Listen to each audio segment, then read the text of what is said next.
ধরি আয়তাকার জমির দৈর্ঘ্য হলো x মিটার এবং আয়তাকার প্রস্থ হলো কত y মিটার। তারপর আয়তাকার ক্ষেত্রফল শিখছিলাম কত, দৈর্ঘ্য গুণন কি প্রস্থ, ক্ষেত্রফল দৈর্ঘ্য গুণন কত প্রস্থ বর্গ মিটার। তাহলে দৈর্ঘ্যের মান হলো x আর প্রস্থের মান হলো কত y, তাহলে x y বর্গ মিটার। এখন ওই জমির দৈর্ঘ্য যদি 4 মিটার কমানো হয়, যদি কম হয় তাহলে বিয়োগ হবে, তাহলে জমির দৈর্ঘ্য 4 মিটার কমালে হবে x মাইনাস কত 4 মিটার। আবার ওই জমির প্রস্থ যদি 4 মিটার বাড়ানো হয় তাহলে কি হবে, যদি বাড়ে তাহলে যোগ হবে, তাহলে যে প্রস্থ 4 মিটার বাড়ানো হলে y প্লাস কত 4 মিটার।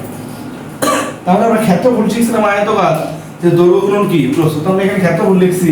তো এইখানে আমরা দৈর্ঘ্য পাইছি কত x মাইনাস কত 4, এই যে x মাইনাস কত 4 এবং প্রস্থ পাইছি কত y প্লাস কত 4, তাহলে দৈর্ঘ্য গুণন কি প্রস্থ বর্গ মিটার।